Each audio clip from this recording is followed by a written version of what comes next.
South ఇండియాలోనే అతి తక్కువ ధరలకే నాణ్యమైన రత్నాలని అందించే ఏకైక సంస్థ 6JVR. హాయ్ హలో నమస్తే అండి, నేను మీ కితకథల Geeta Singh. Please subscribe Tree media.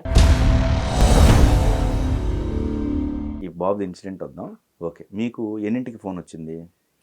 మాకు యాక్చువల్లీ నాకు నెక్స్ట్ డే మార్నింగ్ ఒక ఈవెంట్ ఉందండి. నైటు బాబు ఎర్లీ మార్నింగ్ వెళ్ళాడు, థర్స్డే రోజు ఎర్లీ మార్నింగ్ వెళ్ళాడు. 2:30 సమ్ వెళ్ళాడు. మాకు నైటు మాకు అల్లుడవుతాడు బాబు, వాడు వచ్చాడు సడన్గా. వాడు ఫోన్ చేశాడు నైటు. మేము తిని పడుకుంటున్నాం, మొత్తం 9:30 10 అవుతుంది, తొందర పడుకుందామని ఫోన్ ట్రై చేస్తున్నాం బాబుకి. ఫోన్ లిఫ్ట్ చేయట్లేదు, స్విచ్ ఆఫ్ వస్తుంది. ఏంట్రా స్విచ్ ఆఫ్ వస్తుంది? వాడు ఫోన్ చేశాడు. ఏంట్రా ఈ టైంలో ఎందుకు ఫోన్ చేసినావు నువ్వు? అక్క ఎక్కడున్నాను? ఇంట్లో ఉన్నావు. సరే వస్తున్నా.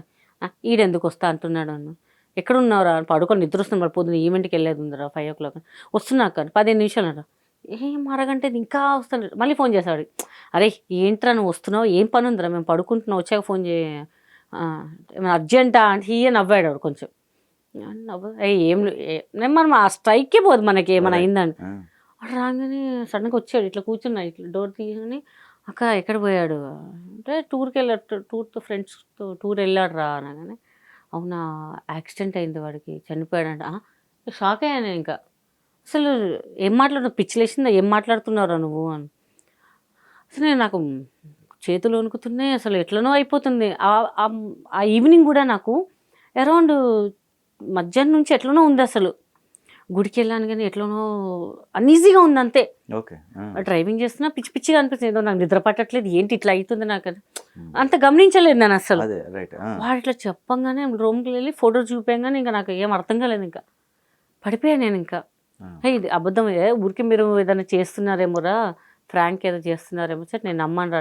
వాడు ఫోటో చూపించగానే నమ్మలేదండి అసలు నేను. అసలు ఏంటి ఏం కాలేదో, యాక్సిడెంట్ ఏంటో, హాస్పిటల్ వేసి ఉంటారులే, నేను నమ్మ అసలు. మళ్ళీ మాకు తెలిసిన వాళ్ళు ఉన్నారనమాట, అయ్యప్ప మాల వేస్తారు, వాళ్ళు ఫోన్ చేసి పాప అర్ధరాత్రి వచ్చారు. వాళ్ళు మిస్సెస్ బాగాలేకపోతే పాప ఆయన వచ్చి పద వెళ్దాము, చీరాల అనుకుని. చీరాల కాదు, గోకర్ణ దగ్గర. గోకర్ణ ఏంటరా, మనం వాడు వెళ్ళింది చీరాల కదా. లేదు అక్కడ పిఎస్లో అక్కడ చెప్పారు అనగా నాకు ఏం అర్థం కాలేదు అసలు, అర్థం కాలేదు. వెళ్తున్నాను కానీ నాకు ఏడు పాగట్లేదు, పిచ్చి పిచ్చి పిచ్చి పిచ్చి పిచ్చి పిచ్చి అయిపోతున్నాను నేను. ఇంకా వెళ్ళాం, అక్కడ రీచ్ అయ్యా. వాళ్ళు ఏమన్నారంటే పిఎస్ వాళ్ళు, లేదండి హాస్పిటల్కి వచ్చేయండి డైరెక్ట్ అన్నారు. అరౌండ్ 10:30కి ఇలా అక్కడ రీచ్ అయ్యాము హాస్పిటల్కి. వాళ్ళ ఫ్రెండ్ బాడీ ఇట్లా తెస్తున్నారు, అంటే అందరు కూర్చున్నారు, వాళ్ళ మమ్మీస్ వాళ్ళు ఎవరు కూర్చున్నా ఇట్లా వెళ్తున్నా. నాకు ఏమన్నా, నాకు జనరల్గా ఎవరైనా చనిపోయారు, ఎవరైనా హాస్పిటల్ అంటే నేను అడుగుపెట్టా. అసలు హాస్పిటల్ అంటే బయట ఎక్కడన్నా నించుంటాను, కూర్చుంటాను, but I won't enter to hospital. నాకు ఆ గట్స్ లేవు. ఎవరైనా చనిపోయారంటే కూడా నాకు చూడడానికి అంత గట్స్ ఉండవు. ఒక 2-3 hours నేను నాదే ప్రిపేర్ అవ్వాలి చూడాలి అంటే. మా డాడీ కానీ, మా మేనత్త కానీ, మా బ్రదర్ కానీ అసలు నేను చూడలేకపోతాను. నేను ఆ కాన్షియస్లో రాలేను నేను చూడాలని. ఆ ఫ్రెండ్ బాడీ చేయగానే నాకు ఏం అర్థం కాలేదు, ఇంకా ఏడు పాగలేదు, ఇట్లా కళ్ళు తిరుగుతున్నాయి. ఇంకా మా వాడు తీస్తున్నాడు బాడీని, ఇంకా నేను పడిపోయాను అంటాను. ఇంకా కళ్ళు తిరిగి పడిపోయాను. ఇంకా ఎప్పుడు నేను కళ్ళు తిరిగి పడిపోయానండి. ఎంత ఇదైనా సరే కొంచెం స్ట్రాంగ్గానే ఉంటాను సార్. పడిపోగానే ఇంకా అక్కడ లేడీ పోలీస్ వాళ్ళు ఉన్నారనమాట. లేదంటే మేడం పడిపోయారు, తను ఆర్టిస్ట్ కదా, వద్దు తీసుకెళ్ళండి తొందర కార్లకు పండబెట్టన్నా. కానీ అసలు నాకేం అర్థం కాలేదు. అసలు నేను ఎందుకు వచ్చినా నాకేం అర్థం కావట్లేదు. మళ్ళీ 2 hours తర్వాత చూస్తే కార్లో ఉన్నాను నేను. ఎందుకు ఇక్కడ ఉన్నా నాకేం అర్థం కావట్లేదు. అప్పటికల్లా పోస్ట్ మార్టం చేస్తున్నారంట. నేను నాకు అక్కడ నుంచి అది దూరం, కొంచెం దూరం వెళ్ళాలి, ఒక 1/2 kilometer కనిపిస్తుంది దూరం. నాకు అడుగు వేయడానికి రావట్లేదు అసలు. వెళ్ళి ఆపుదాం అంటే అసలు అడుగు రావట్లేదు నాకే.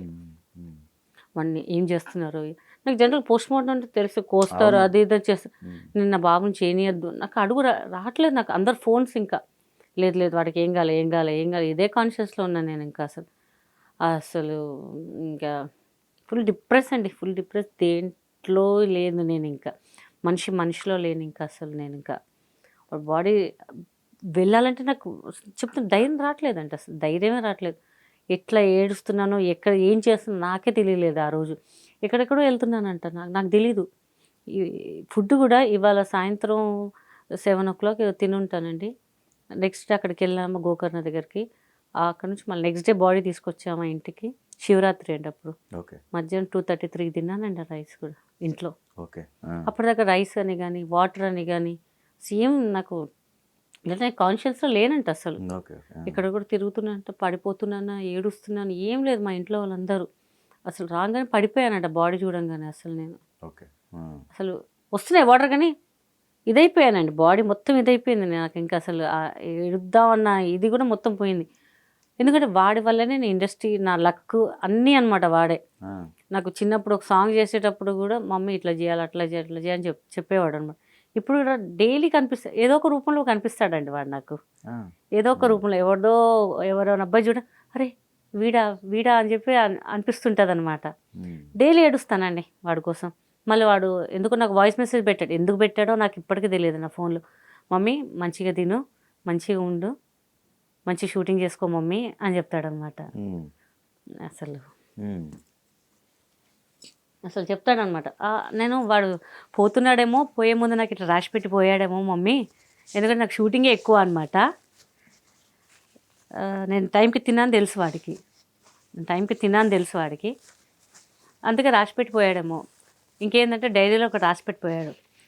ఎప్పుడు ఏదో ఒకటి చేస్తుంటాడు కదా, మమ్మీ అక్క, మా ఫ్రెండ్ అక్క నేను నువ్వు చెప్పినట్టు వింటాను, ఇప్పుడు మీరు ఏం చెప్పినా చేస్తాను, మీరేం టెన్షన్ పడకండి అని చెప్పి రాసిపోయాడు డైరీలో. ఇప్పుడు ఆ డైరీ చూస్తుంటే వీడు ఎందుకు రాశాడు, నాకు వాయిస్ మెసేజ్ ఎందుకు పెట్టాడు అసలు వీడు? చివరి మెసేజ్ మమ్మీ మంచిగా తిను, మంచిగా ఉండు, మంచి షూటింగ్ చేసుకోవాలి. నేను ఒక 1.5 year షూటింగ్ చేయలేకపోయాను, ధైర్యం రాలేదు నాకు. ఎందుకంటే వాడే మొత్తం నాకు లైఫ్. ఏదో ఒక 2 షూటింగ్స్ చేశాను కానీ మనిషిలో లేని ఏదో చేశాను అంతే తప్ప తలుచుకొని నిమిషం లేదు అంతే వాడు. ఎందుకంటే is my luck, is my everything. నాకు నేను పెళ్లి చేసుకోలేదు, ఏం చేసుకోలేదు. ఎందుకంటే వచ్చేవాడు వీడిని బాగా చూసుకుంటాడో లేదో ఆ కాన్ఫిడెంట్, నాకు ప్రేమ తగ్గిపోతుందేమో నాకు ఎవరైనా పుడితే ఒకవేళ అని చెప్పేసి నేను ఇంకా పెళ్లి కూడా చేసుకోలేదు. నేను ఆ థాట్ కూడా తెచ్చుకోలేదు. ఎందుకంటే బాబు ఉన్నాడు వాడు చెప్తాడు, అరే ఇంత ఖర్చు చేయకరా, అది చేయకరా. మమ్మీ నీకు ఎందుకు, నేను సంపాదించినప్పుడు పెడతా కదా.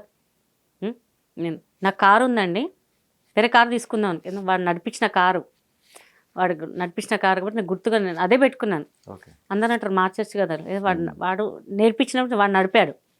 ఒక 2-3 సార్లు ఏదో ఫంక్షన్కి వచ్చి నేను ఉన్నా కదా, నువ్వు కూర్చో కదా, నేను ఎందుకున్నాను అని చెప్పేవాడు. అదే ఆడున్న కారు వద్దు, అమ్మొద్దు, ఉంచేద్దాం అట్లనే అని చెప్పి ఇంకా అట్లా అదే వాడుతున్నా. ఈచ్ అండ్ ఎవ్రీథింగ్ వాడు ఎట్లనే అన్నీ అట్లనే ఉంటాయి ఇంట్లో, ఏది మార్చలేదు నేను. ఇప్పుడు ఈ రెస్పాన్సిబిలిటీ అన్నయ్య తర్వాత తీసుకున్నారు ఆ పిల్లలు మీరు? అన్నయ్య చనిపోయిన పెద్దవాడు అన్నయ్య ఉన్నప్పుడే తీసుకున్నాను. అన్నయ్య ఉన్నప్పుడు తీసుకున్నాను. అన్నయ్య చనిపోయాక రెండోవాడు బాబు రెస్పాన్సిబిలిటీ. పాప ఉంది, మా సిస్టర్, మా ఫ్రెండ్ వాళ్ళ పాప. బాధ్యతలు ఆల్మోస్ట్ తీసుకున్నాను, రెస్పాన్సిబిలిటీస్ సిస్టరేజ్ కావచ్చు, అందరే తీసుకున్నానండి. కానీ ఎప్పుడైతే పిల్లల లైఫ్ అనుకున్నాను కదా, అక్కడ కొంచెం దెబ్బ కొట్టింది. So okay, family is the family అవుతుంటాయి, వాళ్ళు గుర్తిస్తే చాలు ఇంకా అనిపిస్తుంటుంది నాకు. ఇంకా అంతేగాని ఇంక ఏంటో అది వాడి కోసం ఇంకా మళ్ళీ షూటింగ్ చేయాలి. అందరు అంటున్నారు ఎందుకు గ్యాప్ తీసుకున్నారు అని. కానీ నేను మర్చిపోలేనండి, ఎందుకు ఈజ్ మై హార్ట్ ఎవ్రీథింగ్. వాడి వల్లే నేను బతుకుతున్నాను, వాడే లేడు అనేసరికి నాకు తీసుకోలేకపోతున్నాను నేను ఇంకా అసలు. ప్రతి దాంట్లో వాడే ఉంటాడు. మమ్మీ ఇది తీసుకో, మమ్మీ ఈ ఫోన్ వాడు, మమ్మీ ఇట్లా వాడు, అట్లా వాడు అని చెప్పి అసలు పిల్లలు చెప్తున్నది చాలా ఇదిగా ఉంటుండే. బట్ ఇంట్లో ఉండాలంటే ఎట్లా ఉండే ఫ్యామిలీ ఎట్లా అయిపోయింది, దేని గురించి అయిపోయింది, ఎవరు కూడా లేరు మనకి. చలో ఉన్న దాంట్లో మనం బతికేయాలి, అంతే బతకాలి, మనం బతికి చూపించాలి. నలుగురు చచ్చిపోయినప్పుడన్నా నలుగురు రాకపోయినా పర్లేదులే, ఎవరిదైనా బర్త్డే ఉంటే అనిపిస్తుంటుంది. పిల్లలు ఫారెన్ వెళ్ళిపోతూ ఉంటారు, అరే మనోళ్ళు కూడా ఉంటే పంపించే వాళ్ళం, కష్టపడేదే వాళ్ళ కోసము మనము అనిపిస్తుంటుంది. కొంతమంది పిల్లలు చూస్తుంటే కూడా, మా అన్నయ్య, మా కజిన్ అన్నయ్య వాళ్ళ పాప పుట్టింది, దానిలో చూసుకుంటున్నాను నేను అంతే. ఇంకా ఆ పాపలో చూసుకుంటున్నాను అంతే. ఇంకా నేను అది ఎలా అంటే మా వాడు ఎలా ఉంటుండే సేమ్ వాడి బుద్ధుల్లాగా వచ్చినాయి ఇంకా ఆ పాపకు కూడా. ఫస్ట్ ఆ పాపకి వెళ్ళిన పట్టుకున్నప్పుడు నా ఫింగర్ పట్టుకుంది ఆ పాప కూడా. ఎందుకు పట్టుకుందో నాకే తెలియలేదు అసలు. ఇప్పుడు కూడా అసలు సేమ్ ఎలా ఉంటుంది. నా రీల్స్ మ్యాక్సిమం దానే ఉంటాయి రీల్స్. అందరు అంటారు ఏంటి మేడం అందరు వేరే చేస్తున్నారు, మీరు పాపతో ఎందుకు చేస్తుంటారు? అదే నాకు ఎవరున్నారు వాళ్ళతో చేసుకోబుద్ధి అవుతుంది తప్ప వేరే వాళ్ళతో చేసుకోబుద్ధి కాదు కదండి. టెంపుల్స్ ఇంట్లో ఏ పూజ చేసినా షేర్ చేస్తుంటారు తప్ప. అందరూ అంటారు ఎందుకండి టెంపుల్స్ వేరే పోవచ్చు కదా వేరే. బాబు నేను ఎలా ఉన్నా అలానే ఉంటాను, ఇంకొకరి కోసం నేను మారను. మనకు యాక్టింగ్ రాదు ఇంకా. అందరు అంటారు ఆ పాపం. ఇంకా కొంతమంది ఎగతాళి చేస్తుంటారు ఈ ఏజ్లో. పిల్లలు చూసి మనకి ఇంట్లో తెచ్చుకోబుద్ధి అవుతుంది పాప. కానీ కొంతమంది ఎగతాళి చేస్తుంటారు, ఏంటి ఈ ఏజ్లో మీరు చూడగలుగుతారా, పోషించగలుగుతారా, మీకే లేదు మీరేం పోషించగలుగుతారు, మీకు ఆ ఓపిక సహనం ఉందా. మళ్ళీ అనిపిస్తుంది ఎందుకురా భయ్ వద్దులే. ఎవరైనా పిల్లల్ని చూస్తే ఎవరైనా చాక్లెట్లో కేక్ కొనిపించేసి అది తిన్నారా సార్లే, మన లైఫ్ ఇంతే. ఇంకొక లైఫ్ నాకు ఎంత భయం అంటే కుక్కపిల్ల తెచ్చుకోవాలనే ఇష్టం, కానీ కుక్కపిల్ల తెచ్చుకోవాలంటే దానికి ఏమైనా అయిపోతే నేను ఎట్లా మళ్ళీ అని చెప్పేసి అనిపిస్తుంది. అందుకే వద్దు. పొద్దున్న లేస్తా, పూజ చేసుకుంటా, టెంపుల్స్కి వెళ్తా, ఎవరికో ఇద్దరికో ఒకరికో టిఫిన్ పెట్టేస్తాను, ఇంటికి వస్తా, వాకింగ్ చేసుకుంటాం. మా అపార్ట్మెంట్లో కూడా అందరు ఫ్రీగా ఉంటారు పాపం, అందరు మంచిగా పలకరిస్తారు. అట్లా సరదాగా కూర్చుంటా, మనం హ్యాపీ ఇంట్లో తిని పడుకుంటాను అంతే. ఇంకొకరి దగ్గరికి వెళ్ళి సుత్తి కొట్టుడు, వీళ్ళ మీద వాళ్ళ మీద చెప్పడం, ఇక్కడ వింటా ఓకే అంటే ఇక్కడ వింటా ఓకే అంటాను. ఓకే, మనదే టైం బాగాలేనప్పుడు ఇంకొకరితో ఏం మాట్లాడతామండి. ఇంకా బాబు వాళ్ళు ఎక్కడికి వెళ్ళలేదండి. చాలా మంది అడిగారు రావచ్చు కదా బయటికి, రావచ్చు కదా. చెప్పడం ఈజీ అండి, రావడం ఇంపాసిబుల్ అండి. అది భరించినోడికి తెలుస్తుంది పెయిన్ అనేది. ఏ ఫంక్షన్స్ అటెండ్ చేయకపోతే, ఈవెన్ అయ్యప్ప పూజకి వెళ్ళినా మా పిల్లలు అయ్యప్ప మాలేస్తారు. ఆ దేవుడు మొన్న రీసెంట్గా వెళ్తే కూడా పడి పూజ చేస్తుంటే కళ్ళకి నీళ్ళు ఆగుతలేదు. ఎందుకంటే దేవుడు బాగా నమ్ముతా నేను. అది అసలు ఏడుపు ఆగట్లేదు. చిన్నోడున్నా మీకు ఒక ఉన్నాడు బట్ ఓకే అదేలే అంతే. ఇంకా ఏం చేయలేము. ఇంకా మనం కొన్ని ఇంకా ఫ్యామిలీస్ ప్రెషర్స్ వల్ల వాడు కూడా నేను ఏం చెప్పదలుచుకోలేను. ఎవరి లైఫ్ వాళ్ళదండి. అందరు హ్యాపీగా ఉంటే చాలు మనకి, అంతే. నేను అదే కోరుకుంటా. ఎదుటోళ్ళు నా గురించి బ్యాడ్గా అనుకున్నా పర్లేదు. కొంత వాళ్ళ ఫ్యామిలీ విడిపోయింది, కొంతమంది వల్ల విడిపోయింది. అది వాళ్ళకి అర్థమైతే చాలు, ఎందుకు విడిపోయింది, వీళ్ళ వల్ల విడిపోయింది అని వాళ్ళు రియలైజ్ అయితే హ్యాపీ. వాళ్ళు రియలైజ్ అవ్వట్లేదు అంటే మేము చూపిద్దాం, మేము ఇంకా బతకంటారా బాబు, మంచి నేను బతకడానికే మీకు లైఫ్ ఇచ్చా. మనకి ఏమనిపిస్తుంది, మన పిల్లలు మన ఒక ఏజ్ అయినాక మన వాళ్ళ పిల్లలు ఉండాలి అనిపిస్తుంటారు.